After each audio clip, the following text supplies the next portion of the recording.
Olá, nesse domingo o Diálogo Franco recebe o Dr. Fernando Calera, que é o responsável pela equipe que realiza transplante de medula óssea em São José dos Campos, no Hospital Pio XII. E o senhor é também diretor executivo do Centro de Hematologia do Vale do Paraíba. Eu gostaria que o senhor falasse a respeito do centro, que muita gente não tem essa informação do que faz, de que trabalho realiza. Como funciona o centro, doutor?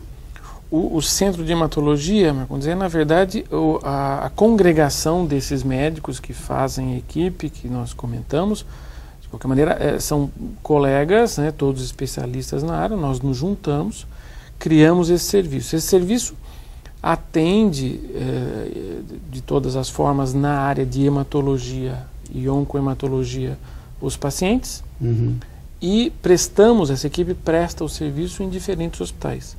Então, nós atendemos no Hospital Pio XII, temos um braço em Jacareí, temos um braço aqui no Hospital Regional de Taubaté, fazendo essa área de oncologia, oncohematologia e hematologia. Então, o centro, na verdade, é isso, é um aglomerado de médicos, ele se constitui hoje através de uma pessoa jurídica e que é treinado. A missão desse grupo, do centro, a gente chama carinhosamente de centro, né? Mas a missão do centro é diagnosticar e tratar as doenças oncohematológicas. E é um tratamento presencial, quer dizer, no regional a sua equipe está presente aí, às vezes que sejam necessárias, etc., vocês estão sempre presentes. A nossa equipe interna pacientes e acompanha diariamente, temos os ambulatórios, e esse perfil é o perfil que se faz em todos os hospitais. No Hospital Pio XII em São José, além disso, nós temos a unidade de transplante de medula. Que é específica. Tá? Como o transplante ele é muito, ele tem indicações precisas, não se tem muita necessidade numa região como a nossa de ter 1, 2, 3, 4 centros. Um centro, em geral, que funcione bem, ele atende a população. Doutor Fernando, eu gostaria que o senhor falasse também sobre as taxas de sobrevida geral, né, dos pacientes transplantados. Com relação a esse quesito, vamos dizer assim, ou essa situação, a desinformação é enorme, né? Muita gente entende que isso aí, o risco é muito alto, que essa sobrevida, inclusive, é muito relativa, mas, na verdade, eu queria saber do senhor quais são essas taxas de sobrevida. Claro. Isso motivou também a nossa comemoração, divulgar esses 200 transplantes, porque quando se chega a esse número, eu consigo fazer uma análise retrospectiva e que nós usamos... Já tem um cálculo atuarial em si. Isso, usamos um programa estatístico onde eu tenho como calcular, e é o que nós divulgamos, essas taxas, essas curvas de sobrevida que chamamos. As curvas de sobrevida que temos, que conseguimos produzir aqui no Vale, analisando os transplantes realizados, são exatamente iguais, eu digo exatamente mesmo, os números são em questão de vírgulas diferentes, mas são altamente comparáveis com o que se produz no mundo todo, com o que se tem de dados no mundo todo. O transplante, dependendo do tipo, nós temos diferentes tipos, ele pode ser curativo em algumas doenças e ele pode aumentar em mais de um ano uma estatística de sobrevida geral, ou seja, um paciente que poderia ter uma evolução ruim, eu posso melhorar muito a situação desse paciente e ele ficar vivo vários meses, vários anos, manter às vezes, sob controle por mais tempo. Sem doença. Mas é inexorável o resultado final, quer dizer, a pessoa não tem volta, nesse caso que o senhor está citando. Em algumas situações, não. De qualquer forma, quando se analisa do ponto de vista social, se esse procedimento tem um papel, ele é altamente relevante. Ele devolve o paciente à comunidade, à sua força de trabalho. Então, é relevante e tem que continuar.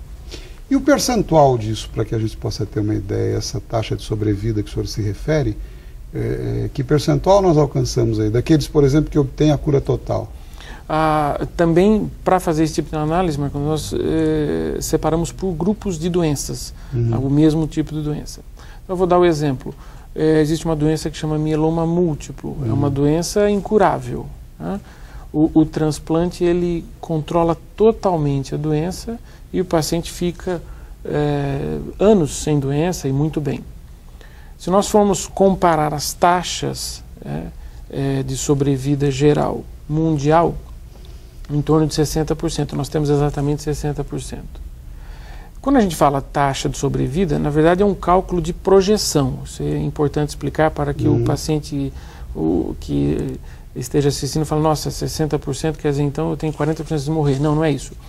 São curvas de projeção. Eu consigo assumir que um serviço que presta o serviço de transplante, que presta o procedimento de transplante, eu posso inferir de uma maneira estatística muito próxima da realidade que ao longo, por exemplo, de 5 anos, eu terei 60%, 65% dos pacientes transplantados bem vivos. Apenas aí me surgiu agora essa questão, mas o que teve há pouco tempo atrás a nossa Presidente da República, a Presidenta Dilma, tem relação com o que o senhor está falando? Tem. Né? Ela teve um tipo de linfoma e que recebeu o tratamento quimioterápico.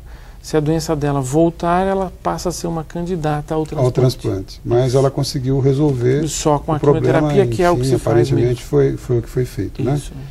Doutor, e esse trabalho desenvolvido junto a 39 cidades da região, como é que funciona o atendimento a essa demanda? A demanda é gerada em Cunha, por exemplo. Como é que é feito isso? É bem interessante isso, mas hoje nós temos uma rede, nós temos vários colegas que também são hematologistas no Vale e que acabam drenando esse tipo de paciente, porque com o diagnóstico de uma doença oncomatológica, em geral, é encaminhado para um oncologista. Identificou lá em caminho aqui para os senhores. Isso, existem fluxos.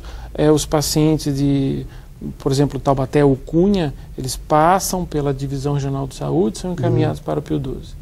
Os pacientes de São José passam pelo próprio órgão regulador de São José e encaminhados para o Pio 12. Muito bom. Então há um controle perfeito dessa demanda através dos próprios colegas dos senhores nos locais. Todos eles passam e sempre há, antes de chegar até nós, o aval, a anuência do gestor estadual e local.